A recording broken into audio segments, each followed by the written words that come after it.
রেজিনগর যে বৃষ্টির সন্ধ্যায় ভয়ঙ্কর বিপদ, মাঝপথে আগুন লেগে গেল ট্রেনের মাথায় দাউ দাউ করে জ্বলছে আগুন। পাশে ছিটকে পড়ছে সেই আগুনের ফুলকি। সঙ্গে সঙ্গে থামিয়ে দেওয়া হলো ট্রেন। বেশ কিছুক্ষণ হয়ে গেল মাঝপথেই দাঁড়িয়ে রয়েছে ট্রেনটি। প্রতিবেদন চেয়ে লেখার সময় পর্যন্ত পরিস্থিতি একই রয়েছে। ওই লাইনে দাঁড়িয়ে রয়েছে বাকি ট্রেনগুলো। Sealdah Lalgola first passenger train এই ভয়াবহ অগ্নিকাণ্ডটি ঘটে।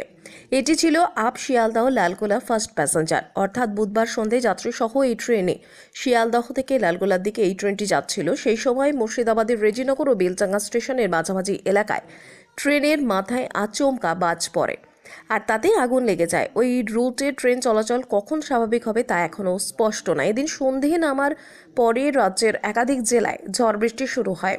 কোথাও কোথাও রেড অ্যালার্ট ও অরেঞ্জ অ্যালার্টও জারি করা হয়।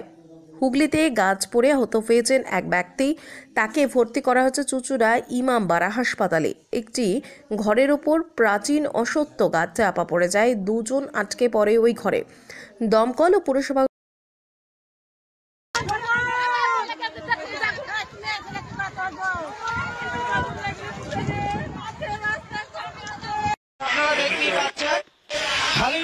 আপনারা দেখতেই পাচ্ছেন রেজিনগর থেকে লালগোলার দিকে যাওয়ার পথে যে ট্রেনটি ফার্স্ট প্যাসেঞ্জার, হঠাৎ বজ্রপাতে ট্রেনে আগুন লেগে যায় এবং ট্রেনের ভিতরে যাত্রী তারা আতঙ্কে তাড়াহুড়ো করে নামার চেষ্টা করে এবং এক ভয়ঙ্কর আতঙ্কের সৃষ্টি হয় প্যাসেঞ্জারদের মধ্যে।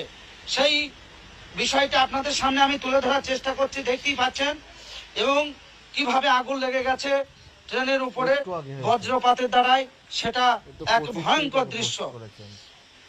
বিষয়টি সম্পূর্ণ দেখার চেষ্টা করেন, আমি বিস্তারিত আপনাদের সামনে এই ভিডিওটি তুলে ধরার চেষ্টা করছি। এবং দেখেন এই যে বৃষ্টির মধ্যে মানুষ কিভাবে হুড়োহুড়ি করে ট্রেনের ভিতর থেকে আতঙ্কে নেমে পড়ছে এবং সেই পরিস্থিতিটা আপনাদের সামনেই তুলে ধরার চেষ্টা চলছে, দেখতেই পাচ্ছেন। এবং ট্রেনটি লালগোলা দিকে যাচ্ছিল ফার্স্ট প্যাসেঞ্জার, 8:40-এ ঢুকে রেজিনগরে। তো রেজিনগর স্টেশন সংলগ্ন বজ্রপাতের ফলেই কিন্তু এই ভয়ঙ্কর পরিস্থিতি, এবং ট্রেন এখনো অবধি দাঁড়িয়ে আছে। সেই ট্রেনের যেসব যাত্রীগণ তারা কিন্তু আতঙ্কের মধ্যে হুড়োহুড়ি করে নামার চেষ্টা করছে। এই ভয়ঙ্কর পরিস্থিতির মধ্যেই মানুষজন কিন্তু একটা বিরাট আতঙ্কে রয়েছে এবং সেটাই কিন্তু আপনাদের সামনে আমি বিষয়টি তুলে ধরার চেষ্টা করছি। দেখতেই পাচ্ছেন বৃষ্টিও হচ্ছে এবং এইভাবে হঠাৎই যে বজ্রপাতে ট্রেনের আগুন লেগে যাত্রীদের মধ্যে আতঙ্কের সৃষ্টি হবে সেটা সত্যি অভাবনীয় এবং মানুষের মধ্যে একটা ভীত সন্ত্রস্ত সেই পরিস্থিতি আপনার সামনে তুলে ধরলাম। আমি রাখি মিডিয়া জিরান বলছি।